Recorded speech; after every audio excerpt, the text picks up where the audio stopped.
I'm Dr. Miller Spinal Health Center, coming to you with Rob Landis from Good Life Nutrition.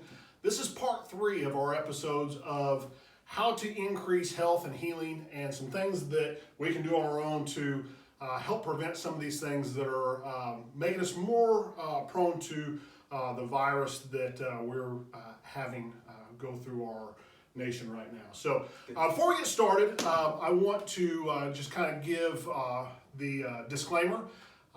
We don't know each and every one of your situations, so none of this is to be taken as medical advice.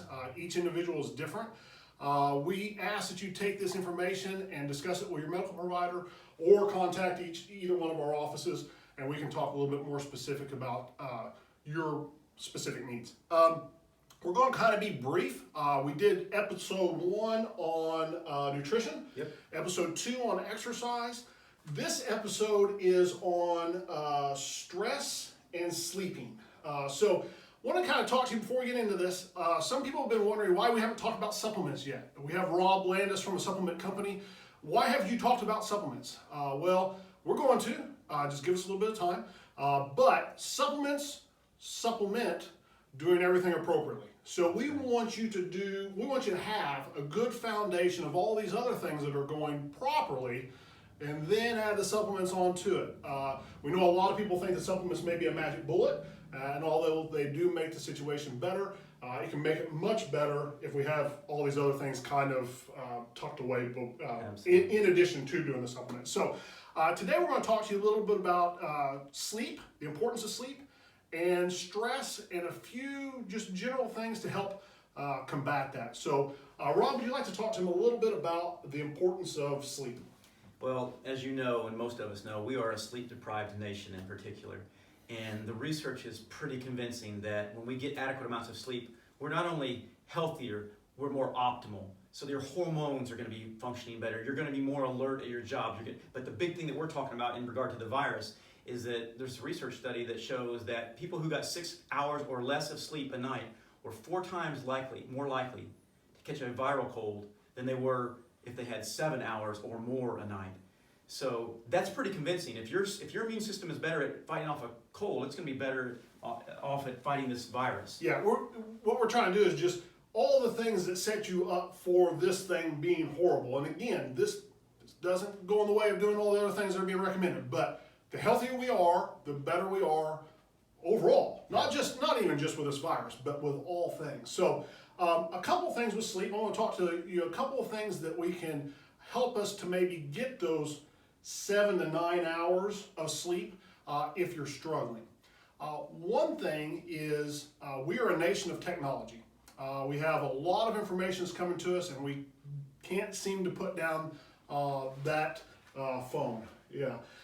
So one of the things with this technology is the blue lights that are used with this technology stimulates receptors within the brain that counteract that circadian rhythm that helps us to wind down at night, get into a deep cycle of sleep, an REM cycle of sleep, and allows us to, even if we are having good sleep, it's not a fulfilling amount of sleep. That's right. The blue light is telling you that the sun's still up, basically. That's what your brain's interpreting that as. And it's not time to go to sleep. Yeah, so we want to, at the minimum, 30 minutes prior to the time that you're going to go to sleep, and have that 7 hours of sleep, 30 minutes prior to that, we want you to eliminate phones, TVs, all electronic devices that have that blue light that stimulate that area. The other thing with sleep is, and I get grief from my family about this, I got grief from Rob about this, but we want to decrease ambient light at night. One of the things that I've found to help with this is actually a sleep mask. Rob thought that this was an undergarment of some sort, but this is a sleep mask. We don't sell these, but this is Earth Therapeutics. But that absolutely eliminates all. You look like some type of superhero. that eliminates all type of ambient light around the area, really, and that allows it goes completely dark, doesn't it? That's excellent. So Earth Therapeutics, you can get those on Amazon, but putting those on at night helps to eliminate external ambient light, which again disrupts that circadian rhythm. Now we're talking about at night. What about in the morning? Yeah, so some research indicates that setting that circadian rhythm, so telling your body, hey, the sun is up, if you expose yourself to bright sunlight in the morning for about 10 to 15 minutes, so if you could go out and sit on the porch to drink your coffee, maybe do some stretching in the driveway, walk the dog, first thing in the morning, it helps to tell your body, this is time to get up. And that way at night, it's naturally knowing that it's time to go to bed. Yeah, so some of this you're going to have to put all of these things in place for that cycle to start to normalize if we've had an irregular cycle of sleep. The other thing we want to talk to you about is stress. So the one thing I wanted to kind of discuss is the things that we've talked to you about before, the diet and the exercise and also the sleep help counteract the stress.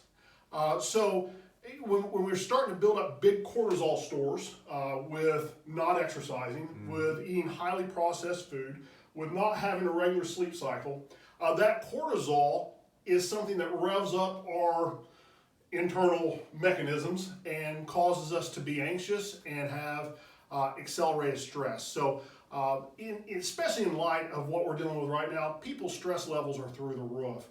So again, getting outside, getting that sunlight, that vitamin D, getting the proper nutrition, eliminating sugars, getting proper sleep, those things go a long way towards reducing stress, but there's also some things that we can do on top of that. And the one thing that I would recommend, and again, it's kind of ironic that we're on a social media platform giving you more information, and I'm about ready to tell you that eliminating social media or limiting it and limiting the amount of information that is coming into your brain, eliminating that 24-hour news cycle is going to eliminate a lot of that stress. That's right. If we had friends that came over to our house and gave us their opinion like they do on Facebook every night, they wouldn't be welcome in our house. But we welcome them into our house via our Facebook.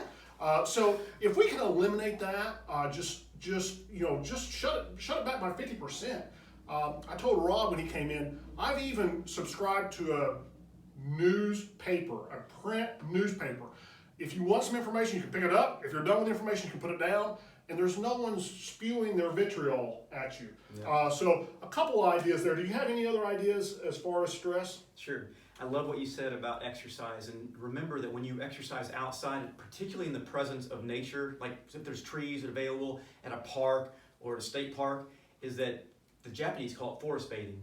When they walk in green areas, it has been shown to reduce cortisol. And then I love prayer/meditation, just times when you pay attention to your breathing, see what's going into your head, and just be present. And it's so hard for us to be present in this society because there's stuff vying for our attention all the time, but just setting time away to relax, to meditate, to pray can be very, very helpful. And it doesn't take a long time. Slip into your broom closet at work, literally. There's all kinds of excellent apps out there that can help you just with short meditations that can help you to dial down. So there's some helpful hints. Hopefully this is some things that you can implement in your life that will have an accumulative effect towards better health and better protection for all disease processes, exactly. not even just the virus that we're dealing with right now. So again, we're here to help you. If you have any questions, you can contact my office or contact Rob at Good Life Nutrition. All the information is going to be on this video. We hope you enjoyed the information that we gave to you today. Thank you.